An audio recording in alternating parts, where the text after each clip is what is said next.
Number वो numbers होते हैं जिनके फैक्टर 1 या वो खुद अपने टेबल में आने चाहिए, अदर देन फैक्टर्स नहीं होने चाहिए। मतलब जिसके सिर्फ 2 और 2 ही फैक्टर्स होते हैं वो आपके प्राइम नंबर्स कहलाते हैं। जो रियल नंबर है आपके, इसके टाइप्स होते हैं 2 टाइप्स के। कितने टाइप्स के होते हैं ये? 2 टाइप्स के नंबर होते हैं। एक आपका होता है रैशनल, दूसरा आपका होता है इररेशनल। हेलो बच्चों और स्टूडेंट्स, कैसे हो आप सभी? मैं प्रियांशी आज आपको ड्यूका की तरफ से चैप्टर फर्स्ट रियल नंबर पढ़ाने वाली हूँ, क्लास 10th का। रियल नंबर से बात करें तो आपने नंबर्स के बारे में पढ़ा होगा, बचपन में पढ़ा होगा कि नहीं पढ़ा? पढ़ा है आपने, ठीक है। तो स्टार्ट करने से पहले मैं आपको बता दूं, ये क्लास 10th का जो चैप्टर है ना रियल नंबर, वो बहुत ही इजी चैप्टर है और बहुत ही लेंथी चैप्टर नहीं है। अगर मैं इसके डिफिकल्टी की बात करूं तो डिफिकल्टी लेवल जो है इस चैप्टर का बहुत ही कम है, जिसमें आप मार्क्स कितने गेन कर सकते हैं आप अपने बोर्ड एग्जाम्स में, और ये आपके फर्स्ट टर्म में भी आने वाला है। 6 मार्क्स का वेटेज है और 6 मार्क्स आप यूं गेन कर लेंगे।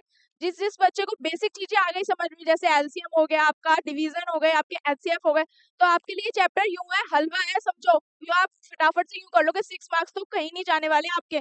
सो ठीक है, आपका चैप्टर स्टार्ट करते हैं। रियल नंबर, रियल नंबर के बारे में जानते हैं। पहले तो रियल नंबर्स होते क्या हैं? क्या होते हैं रियल नंबर्स? रियल नंबर्स आपके वो नंबर्स होते हैं जो आपके इमेजिनरी नंबर्स नहीं होते, जो एक क्वांटिटी में चलते हैं। क्या करते हैं? वो एक क्वांटिटी में चलते हैं। अब उसके कुछ टाइप्स होते हैं। क्या होते हैं उसके कुछ टाइप्स? रियल नंबर्स के बारे में मैं अगर जान लूं, आपके कुछ टाइप्स होते हैं। ये जो रियल नंबर है आपके, इसके टाइप्स होते हैं 2 टाइप्स के। कितने टाइप्स के होते हैं ये? 2 टाइप्स के नंबर होते हैं। एक आपका होता है रैशनल, दूसरा आपका होता है इररेशनल। अब रैशनल और इररेशनल कहाँ से आ गया? रैशनल इररेशनल पढ़ने से पहले नंबर्स के बारे में पढ़ लेते हैं।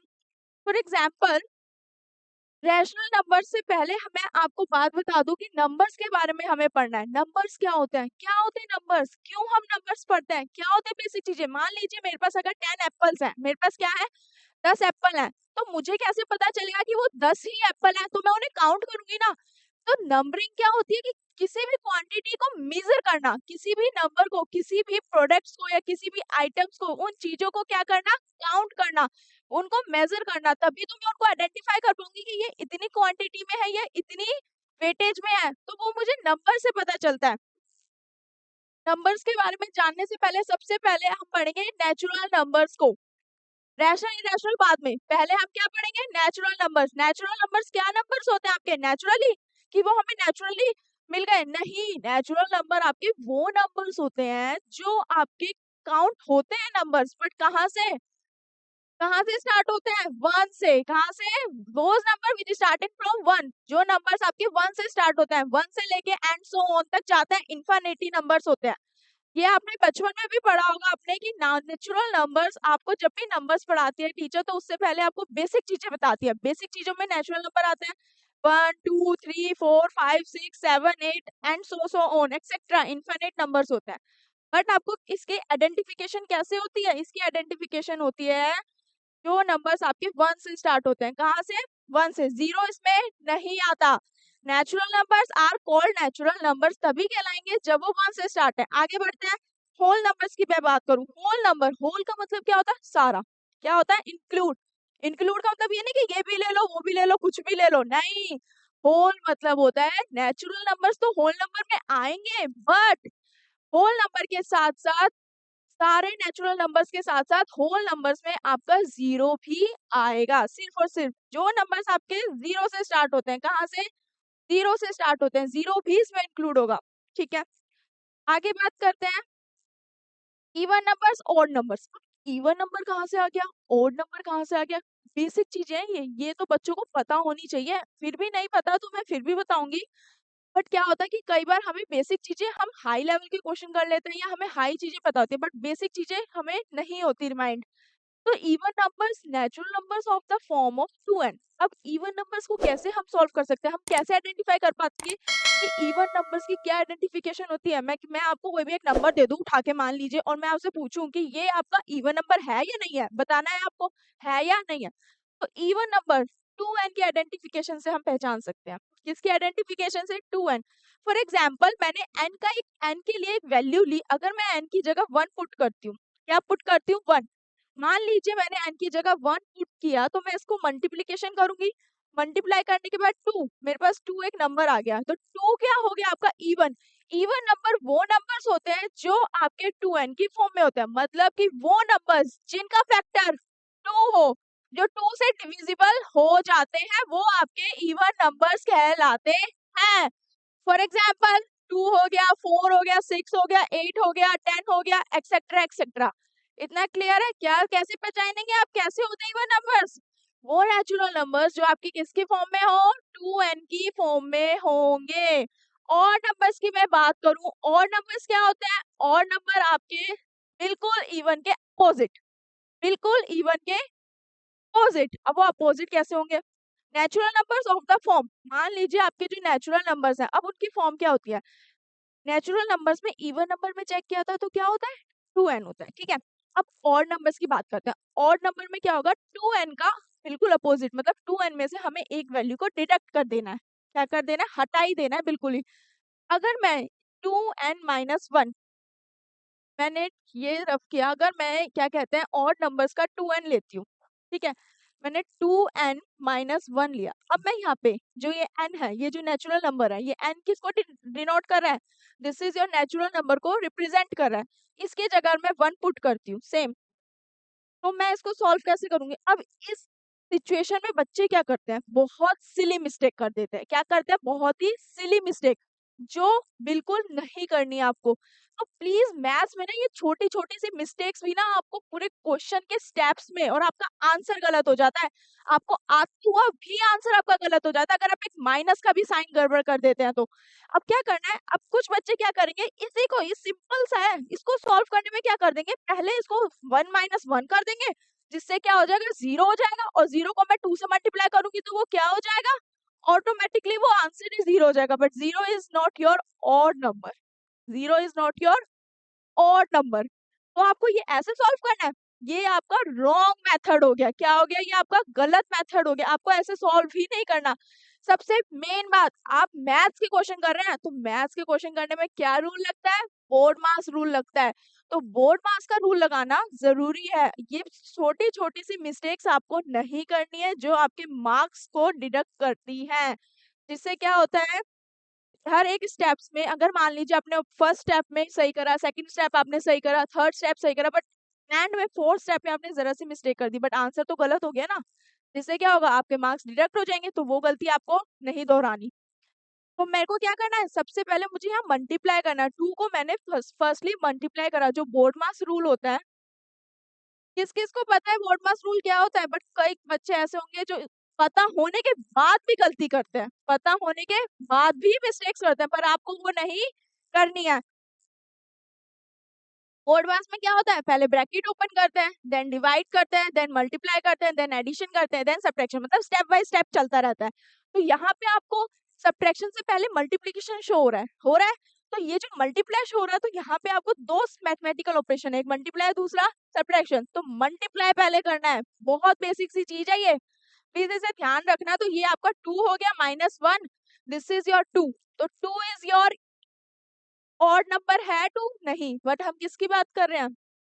2 आपका है ऑड नंबर। 2 इंटू 2, 2 में से 1 या 2 बचेगा? नहीं, यहाँ 1 बचेगा। तो 1 आपका क्या हो गया? Odd number. 1 क्या हो गया? Odd number. जो 2 के फैक्टर्स नहीं होते वो नंबर्स आपके ऑड नंबर्स कहलाते हैं। आगे बढ़ते हैं। अब इनकी कुछ प्रॉपर्टीज है कि हमें क्या क्या, फॉर नॉलेज के लिए, रिमेंबर दिस, ये सब चीजें आपको याद होनी चाहिए, पता होनी चाहिए। बेसिक से स्टार्ट करा है, बिल्कुल जीरो से। So all natural numbers are whole number. जितने भी नेचुरल नंबर्स होंगे वो आपके होल नंबर्स कहलाएंगे, कहलाएंगे ना। और आपके होल नंबर्स जितने हैं वो आपके इंटीजर्स कहलाएंगे। अब इंटीजर्स की बात कर लेते हैं। इंटीजर्स क्या होता है? ये कहाँ से आ गया? ये इंटीजर्स कहाँ से आ गया बीच में? अब आप ये सोच रहे होगे, इंटीजर्स आपने कभी बचपन में नंबर लाइन बनाई है? बनाई होगी ना। क्या होती है नंबर लाइन? कौन सी लाइन होती है? रेल की लाइन? नहीं, नंबर लाइन लाइन होती है जिसपे नंबर्स रिप्रेजेंट किए जाते हैं। वो लाइन जिसपे नंबर्स रिप्रेजेंट किए जाते हैं। और वो नंबर्स क्या होते हैं? आपके नेगेटिव भी होते हैं, पॉजिटिव भी होते हैं, इंक्लूडिंग जीरो ऑल्सो, उसमें जीरो भी आता है। ठीक है, उसमें जीरो भी आता है, वो मैं आपको बताती हूँ। आपको नंबर लाइन वो इंटीजर्स कहलाते हैं। इंटीजर्स आपके इंटीजर्स आपके रैशनल नंबर्स भी होते हैं। अब रैशनल नंबर की बात भी करेंगे अभी हम। और रैशनल नंबर्स आपके रियल नंबर्स होते हैं। रियल नंबर आपके रियल ही होते हैं, कोई इमेजिनरी नंबर नहीं होते हैं। ये आपके रियल ही होंगे जो चीज परफेक्ट है ऑलरेडी। प्राइम नंबर्स, ये प्रॉपर्टीज अभी हम पढ़ते हैं, उससे पहले प्राइम नंबर्स। प्राइम नंबर्स अब आपके क्या होते हैं? प्राइम प्राइम नंबर से क्या सीख रहे हो? प्राइम मतलब प्राइम मिनिस्टर नहीं, प्राइम नंबर्स की बात कर रही हूँ मैं, यहाँ कोई मिनिस्टर की बात नहीं कर रही। So the natural number greater than one, वो नंबर्स जो आपके वन से बड़े हैं, वन से बड़े हैं, वन से बड़े हैं, ग्रेटर है, वो नंबर्स आपके क्या कहलाते हैं? Prime number. Which are divisible by one means prime number वो नंबर्स होते हैं जिनके फैक्टर वन या वो खुद अपने टेबल में आने चाहिए, अदर देन फैक्टर्स नहीं होने चाहिए। मतलब जिसके सिर्फ दो और दो ही फैक्टर्स होते हैं वो आपके प्राइम नंबर्स कहलाते हैं। द नेचुरल नंबर्स मतलब वन से भी बड़ा होना चाहिए, और वन से भी बड़ा होना चाहिए, और वो नंबर खुद से भी डिवाइड होना चाहिए। फॉर एग्जाम्पल मान लीजिए ये नंबर्स लिखे हुए हैं, टू है, टू के फैक्टर्स क्या होंगे? क्या फैक्टर्स होते हैं टू का? टू है जो वन के टेबल में आता है, तो वन तो क्लियर है। सेकंड, टू और किसी के नंबर में आता है? नहीं आता, ओनली टू के टेबल में आ रहा है, तो इसके दो फैक्टर्स तो हो गए। अब ये दो फैक्टर्स इसके हो गए, एक वन होना चाहिए और दूसरा वो नंबर खुद होना चाहिए इटसेल्फ, तो वही आपके प्राइम नंबर्स। फॉर एग्जांपल मैंने फाइव लिया, फाइव वन के टेबल में भी आता है और फाइव खुद के टेबल में भी आता है, तो इसके भी क्या हो गए? दो फैक्टर्स हो गए। उन नंबर्स के जो दो फैक्टर्स है, जो वन के टेबल में आता है और खुद के टेबल में भी आता है, तो वो आपके प्राइम नंबर्स कहलाते हैं। क्लियर? आगे बढ़ते हैं। One is not a prime number as it has only one factor. One को हम क्यों नहीं कह सकते प्राइम नंबर? क्योंकि उसका वन का सिर्फ एक वन ही फैक्टर होता है खुद, इसलिए, और दो फैक्टर होने भी जरूरी है, इसलिए वन आपका प्राइम नंबर नहीं कहलाता। बात कर लेते हैं कंपोजिट नंबर की। अब कंपोजिट नंबर्स कौन से नंबर्स होते हैं? ये वो नंबर्स होते हैं जो आपके वन से डिवाइड हो जाते हैं। किससे डिवाइड हो जाते हैं? वन से डिवाइड हो जाते हैं या खुद से डिवाइड हो जाते हैं, और other than any other number और नंबर से भी डिवाइड हो जाते हैं, ये आपके कंपोजिट नंबर कहलाते हैं। For example 4, 6, 8, 9, 10 etcetera etcetera. मान लीजिए फोर है, फोर वन से भी डिवाइड होगा, फोर टू से भी डिवाइड होगा, और फोर फोर से भी, मतलब यहाँ पे फोर, जो फोर है वो वन से भी हो रहा है फोर वन से, टू से भी हो रहा है, टू के साथ फोर खुद से भी हो रहा है, तो यहाँ पे क्या हो गया?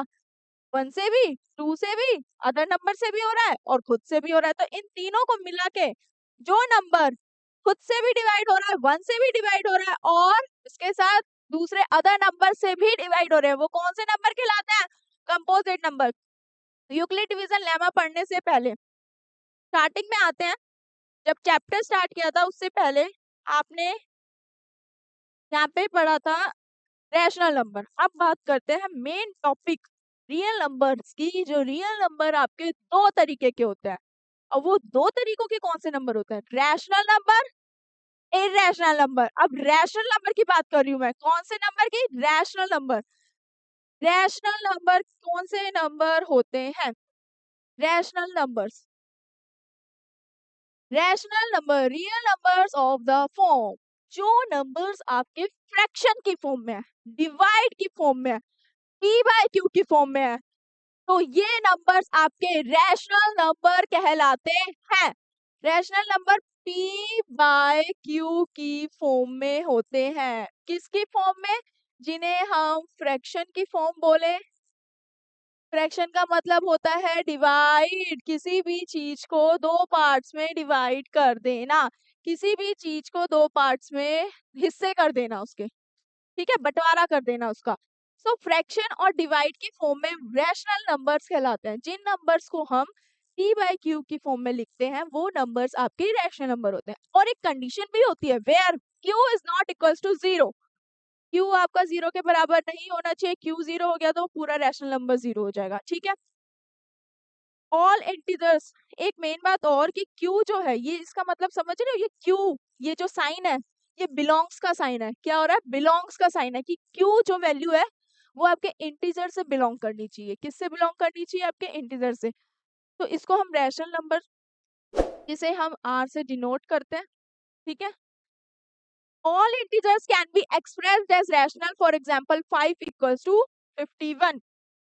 मैंने एक एग्जाम्पल लिया कि इंटीजर्स को हम रैशनल में कैसे एक्सप्रेस कर सकते हैं, कैसे? फॉर एग्जाम्पल लिया 2/5, this is your rational number. अब इसमें रैशनल नंबर ये कैसे है? 2/5 numerator divide by denominator, but denominator की वैल्यू जीरो भी नहीं है, जीरो भी नहीं है, ठीक है। Decimal expansion of rational number, terminating, non terminating, ये मैं आगे वाले पार्ट्स में पढ़ाऊंगी, इसको डिटेल में पढ़ाऊंगी। अभी के लिए आपको सिर्फ रैशनल नंबर तक ही जानना है कि रैशनल नंबर क्या होते हैं। डेसिमल एक्सपेंशन इन टॉपिक को हम डिटेल में पढ़ेंगे आगे। अब रैशनल की तो बात क्लियर है, अब इरेशनल की भी बात कर लेते हैं कि इरेशनल क्या होता है। Irrational number real numbers which can not be expressed in the form of, irrational number जो p बाय q की फॉर्म में नहीं लिखे होते, बिल्कुल रैशनल के अपोजिट, बिल्कुल रैशनल के अपोजिट। जैसे टॉप के बॉटम होता है ना, लेफ्ट के राइट, तो वैसे ही रैशनल इरेशनल के बिल्कुल ही अपोजिट होते हैं। Real numbers which can not be expressed in the form, जो हम बिल्कुल नहीं लिख सकते p बाय q की फॉर्म में, and whose decimal expansion are non terminating non recurring. अब ये नॉन टर्मिनेटिंग नॉन रेकरिंग क्या होता है, इस चीज के बारे में डिटेल में पढ़ेंगे। फिलहाल सिर्फ आपको इस क्लास में सिर्फ रैशनल और इरेशनल के बारे में ही जानना है, ठीक है। रूट्स ऑफ प्राइम, मतलब कि इरेशनल नंबर्स में क्या होता है कि ये प्राइम नंबर्स होते हैं जिनको रूट लग जाता है। अब इसके क्वेश्चंस भी आएंगे, इसके क्वेश्चंस भी आएंगे। गिने चुने कुछ 5-6 टॉपिक्स हैं इस चैप्टर में, और कुछ 5 टॉपिक के ही कुछ कुछ ही क्वेश्चंस हैं जो बने हुए हैं, जिसमें आपको एलसीएम निकालना, एचसीएफ निकालना, ये बेसिक चीजें अगर आती हैं तो आप इस चैप्टर को यूं कर लोगे आराम से। इतनी, और इसकी वेटेज कितनी बताई मैंने आपको, 6 मार्क्स का है। 6 मार्क्स आपके आने ही आने हैं, और फर्स्ट टर्म में तो आना ही चैप्टर, बिल्कुल अच्छे से पढ़ लो। नेचुरल नंबर पढ़ लिया, होल नंबर पढ़ लिया, आगे हमने पढ़ लिया, ठीक है। अब मैं बात करती हूँ एप्लीकेशन ऑफ लेमा से पहले। हाँ, यूक्लिड डिवीजन लेमा, ये आपका जो टॉपिक है, ये टॉपिक आपका आया नया इस चैप्टर में। यूक्लिड डिवीजन लेमा क्या है ये? Euclid division lemma. अब यूक्लिड डिवीजन लेमा आप कहाँ से सुन रहे हो, अभी ये कहाँ से आ गया? यूक्लिड मतलब, यूक्लिड कौन थे? आपके एक साइंटिस्ट थे, मैथमेटिशियन, उनका नेम है यूक्लिड, वो यहाँ से आया है। डिवीजन आपको पता ही है, डिवाइड करना होता है। And lemma, lemma which is your application. Lemma क्या है आपकी? एक एप्लीकेशन है, एक स्टेप वाइज जैसे हम क्वेश्चंस को सॉल्व करते हैं, तो यूक्लिड डिवीजन लेमा ऐसे बना है, ठीक है। इन तीनों चीजों से मिला के आपका एक नाम दिया गया है यूक्लिड डिवीजन लेमा। वो आपका एक टॉपिक है कि कैसे आप मैथ्स में क्वेश्चंस को सॉल्व कर सकते हैं। ये चीज आपको यहाँ दिख तो रही है ऐसी, बट आपने ये पहले पढ़ रखी है। अब मैं पूछूंगी कैसे पढ़ी है, कहाँ पढ़ी है मैम? डिवाइड करें, बचपन में क्या होगा, डिवाइड करने के बाद हम क्या करते थे? वेरीफाई। मैथ्स में क्या होता है, वेरीफाई करने का सिस्टम आता है कि क्वेश्चंस को चेक करना होता है कि हमने वो चीज सही करी भी है या नहीं करी, या गलत ही कर दी। तो ये भी वही एक तरीका है कि वेरीफाई करने का, कि कैसे हम, व्हाट डज दिस मीन। अब ये चीज लिखी हुई है कैसे, डिविडेंड, डिवीजर, क्वेश्चन, रिमाइंडर, ये वर्ड्स कहाँ से आ गए? एक डिवाइड के अंदर होते हैं ना, होते हैं, ठीक है, देखते हैं। फॉर एग्जाम्पल, आपको यूक्लिड डिवीजन लेमा में गिवन टू पॉजिटिव इंटीजर्स दे रखे, हमने दो ऐसे नंबर्स लिए हैं, एक ए दूसरा बी, और दोनों कौन से हैं? Positive integers. क्या लिया मैंने? दोनों पॉजिटिव इंटीजर्स लिए हैं। They are exist unique integers q and r, और उनका जो एग्जिट यूनिक इंटीजर निकलना चाहिए वो दूसरे नंबर्स निकलने चाहिए क्यू एंड आर, जो एक सिचुएशन, एक कंडीशंस को सेटिस्फाई कर रहे हैं एक स्टेटमेंट को, और वो स्टेटमेंट क्या है आपकी? This is a equals to B Q plus r. But ये आपकी जो इक्वेशन है a equals to B Q plus r, a यहाँ पे क्या है? a आपका डिविडेंड है, b क्या है? डिवीजर, q से आपका क्वेश्चन है, और r तो आपका है ही रिमाइंडर। तो ये 4 पार्ट्स में एक डिवाइड को, इस फॉर्म को बांट दिया गया है। अब ये एक तरीका है वेरीफाई करने का, कि अगर मैं इसको प्रैक्टिकली आपको बताऊं कैसे। फॉर एग्जाम्पल यहाँ पे लिखे हुए हैं कुछ 18 लिखा हुआ है इक्वल्स टू 2 इंटू 9 प्लस 0। हम डिवाइड कब तक करते हैं? कब तक करते हैं? सुबह से बैठते हैं करने रात तक? नहीं, हम डिवाइड कब तक करते हैं? जब तक उसकी वैल्यू, मतलब रिमाइंडर उसका जीरो ना आ जाए, तब तक हम करते हैं, ठीक है। अब वो रिमाइंडर जीरो ना आ जाए जब तक ही हम डिवाइड करते हैं। तो एचसीएफ में क्या होता है? एचसीएफ भी हम वही करते हैं। एचसीएफ भी वही करते हैं ना, तो ये वही प्रोसेस है कि कैसे आप इस क्वेश्चन को सॉल्व करके टू फाइंड द एचसीएफ कैसे निकालें।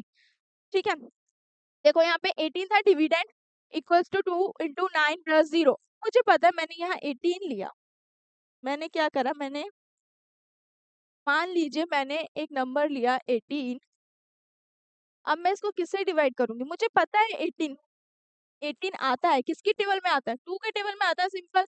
कितनी बार में, 9 बार में, तो ये पूरा कैंसिल हो गया, ये जो है 0 आ गया आपका। अब मैं इसको इस वाली इक्वेशन में कैसे लिखूंगी, मुझे पता है ए डिविडेंड है, 18 है, मैंने लिख दिया।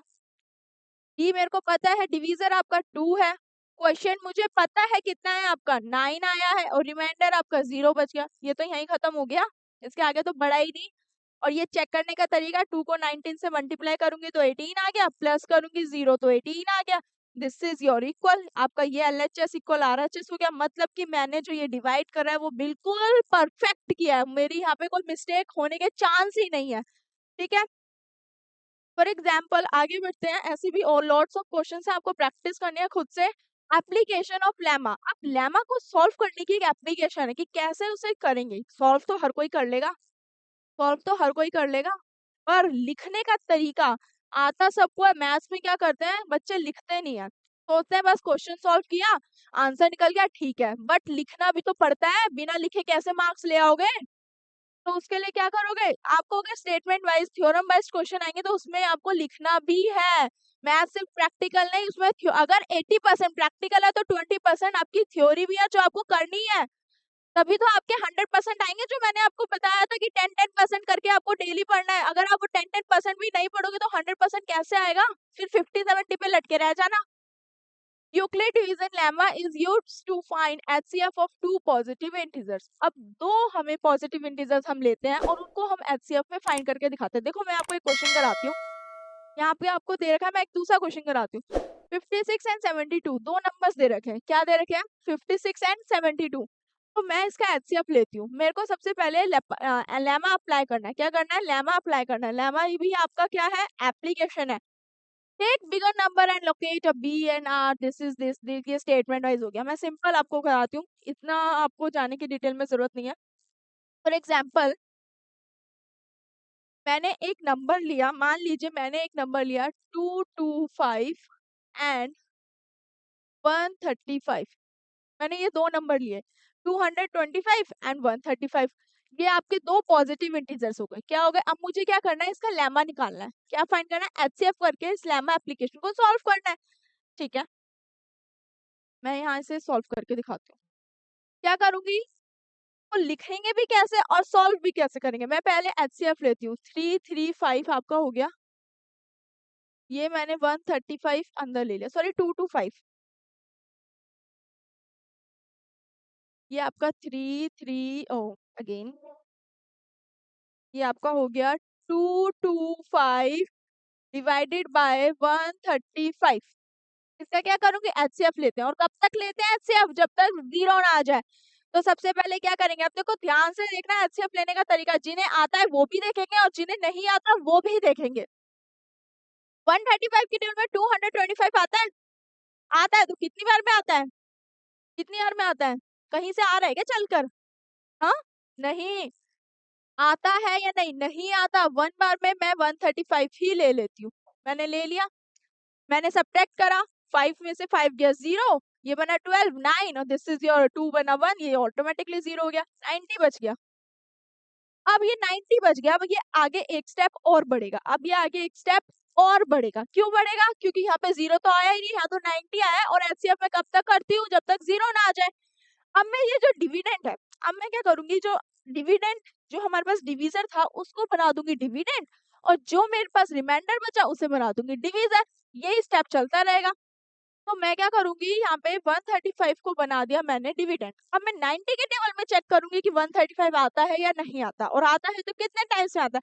तो 90 के टेबल में 135 भी नहीं आता है, 1 बार में हम ले लेते हैं 90 ले लेते हैं, हमने ले लिया 1 टाइम में ही 90, तो मेरे पास कितना बचेगा 5, 13 में से 9 गए 4, अब मेरे पास अगेन क्या हुआ 45 बच गया, मेरे पास अगेन क्या बच गया, यहाँ पे मेरे पास अगेन 45 बच गया। क्योंकि मुझे यहाँ पे क्या बनाना है, जीरो लाना है, मुझे तो जीरो लाना है। तो मैंने क्या करा, ये 90 को बना दिया डिविडेंड, और रिमाइंडर जो था मेरे पास 45 उसे बना दिया डिवीजर। तो अब मैं क्या करूंगी, 90, अब 45 के टेबल में 90 आता है, आता है, कितनी बार में आता है, 2 टाइम्स में आता है। तो ये आपका हो गया कैंसिल और बच गया मेरे पास जीरो। मेरा एचसीएफ कंप्लीट हो गया 3 स्टेप्स में। First step, second step, third step में मेरा एचसीएफ ओवर हो गया। मेरे पास जो वो बच रहा है वैल्यू 45, क्या कितनी बार में हुआ है 45, तो मेरे पास एचसीएफ कितना आ गया, मेरे पास एचसीएफ ऑलरेडी जो आया है, एचसीएफ ऑफ 225 एंड 135 इज कितना आ गया 45। ये आपका आंसर आ गया, बस इतना लिख दिया, क्वेश्चन सॉल्व। आपको मिल जाएंगे, अगर ये 2 मार्क्स का क्वेश्चन भी आता है या 3 मार्क्स का भी क्वेश्चन आता है तो आपको 3 नंबर मिल जाएंगे। आपने क्या सोच लिया ऐसे मिल जाएंगे, फ्री में आ रहे हैं नंबर्स, हैं ये बट रहे हैं फ्री में, नहीं। अब क्या करना है आपको, फ्री में तो कुछ भी नहीं मिलता, उसके लिए हमें मेहनत तो और कुछ तो करना ही पड़ता है ना। तो आपको क्या करना है, यहाँ पे कुछ स्टेप्स लिखने हैं, और वही आपकी एप्लीकेशन है, वही आपकी लेमा की एप्लीकेशन है, उन स्टेप्स को आप लिखोगे। अब वो कैसे लिखेंगे, देखो मैंने आपको एक फॉर्म बताई है, A equals to B Q plus R, उस फॉर्म में आपको इस क्वेश्चन को रिप्रेजेंट करना है।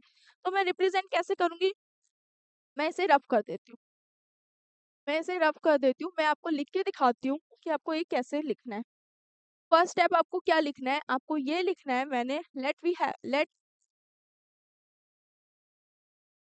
हमने क्या करा, सबसे पहले लिखेंगे, हमारे पास थे 2 पॉजिटिव इंटीजर्स, क्या थे, वी हैव 2 पॉजिटिव इंटीजर्स, और वो 2 पॉजिटिव इंटीजर्स क्या है, a and b. A equals to आपका 135 एंड बी इक्वल्स टू 225, ये दो है, ये है, ये मैंने लिख दिया फर्स्ट स्टेप में। अब मैं आगे क्या करूंगी, मेरे को पता है एंड सेटिस्फाइड, कौन सी इक्वेशन सेटिस्फाई करनी है, हमें हमें जो सेटिस्फाई करनी है वो कौन सी स्टेटमेंट सेटिस्फाई करनी है, बताओ, ये वाली, A equals to B Q plus R, A equals to B Q plus R, और आर आपका जो रिमाइंडर होगा वो क्या होना चाहिए, जीरो होना चाहिए, क्या होना चाहिए, जीरो। ठीक है, अब मैं इसको कैसे लिखूंगी, मैंने यहाँ पे जितने स्टेप्स किए उनको लिखूंगी, उनको रिप्रेजेंट करूंगी। तो यहाँ पे फर्स्ट स्टेप क्या था, ए हमारा डिविडेंड 225 इक्वल्स टू 135, क्वेश्चन मेरे पास बच गया था 90 प्लस सॉरी, क्वेश्चन मेरे पास है यहाँ पे 1 और रिमाइंडर बच गया 90। मेरा यहाँ पे भी खत्म नहीं हुआ स्टेप, मैंने आगे और स्टेप बढ़ाया। तो मैंने आगे स्टेप बढ़ाने के लिए क्या करा, यहाँ पे 135 लिखा, यहाँ पे आ गया 90, मल्टीप्लाई करा अगेन 1 से, रिमाइंडर बच गया 45। मैंने आगे और स्टेप बताया, कब तक बढ़ाया, कब तक करा, जब तक जीरो ना आ जाए। तो मैंने एक स्टेप और बढ़ाया, तो मैंने क्या लिख दिया यहाँ 90 equals to 45 into 2 plus zero, ये यहाँ पे फिनिश्ड हो गया। अब मेरे को पता चल रहा है 45 मेरे पास आंसर आ गया, मेरे पास एचसीएफ निकल गया। तो यही एक एप्लीकेशन के क्वेश्चंस आएंगे लेमा वाले, तो आपको इसी तरीके से सॉल्व करने हैं। और ये क्वेश्चन आपका मोस्ट प्रोबेबली 90% चांस है आपके आने ही आने। तो इस क्वेश्चन को आपको 101% अपना पक्का कर लेना है बिल्कुल अच्छे से, कि ये क्वेश्चन तो मेरे को बाद में रिवाइज की भी जरूरत नहीं है, बार बार प्रैक्टिस की भी जरूरत नहीं है, ठीक है। इस क्वेश्चंस के टाइप्स को अच्छे से करना है, और नेक्स्ट क्लास में हम डिटेल में और पढ़ेंगे। हमने अभी terminating, non terminating, products of number हो गए, आपके एल्गोरिथम के बारे में कि आप कैसे प्राइम नंबर को इरेशनल में प्रूफ, वो सब डिटेल में पढ़ेंगे। बट आज के लिए सिर्फ आपको ये इंट्रोडक्शन क्लास थी और एक लेमा के बारे में जानना था। इस क्लास में आपको मैंने क्या क्या पढ़ा दिए, कौन कौन से टॉपिक पढ़ाए, मैंने नंबर्स के बारे में पढ़ाया, आपके नंबर्स कितने टाइप्स के होते हैं, आपका रैशनल नंबर, रियल नंबर आपका रैशनल इरेशनल होता है, उसके बारे में पढ़ा। हमने एप्लीकेशन लेमा के बारे में पढ़ा कि कैसे वो क्वेश्चंस को, उन स्टेटमेंट को सेटिस्फाई करें, और इस टाइप का क्वेश्चन आपका आना ही आना है।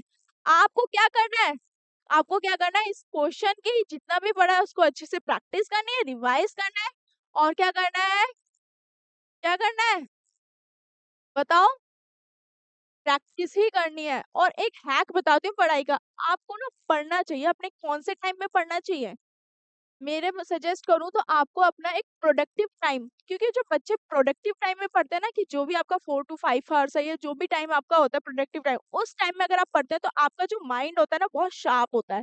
शार्प इन द सेंस कि आप बहुत अच्छे से चीज़ें कैच अप कर लेते हैं, बहुत अच्छे से आपको समझ आती है। मैथ्स को समझो और उसको इम्प्लीमेंट करो, फिर आपको वो मैथ्स क्या है इंटरेस्ट आना लगेगा। जितने-जितने क्वेश्चंस आप करोगे उतना-उतना आपका इंटरेस्ट बढ़ेगा और फिर आपको मज़ा आने लगेगा इस गेम में। ठीक है बच्चों, तो आपको ये पढ़ना है, ये प्रैक्टिस करनी है। ओके, आज के लिए हम इतना ही रखते हैं। आगे हम नेक्स्ट टॉपिक्स कंटिन्यू करेंगे नेक्स्ट लेक्चर में। Thank you so much, all the best.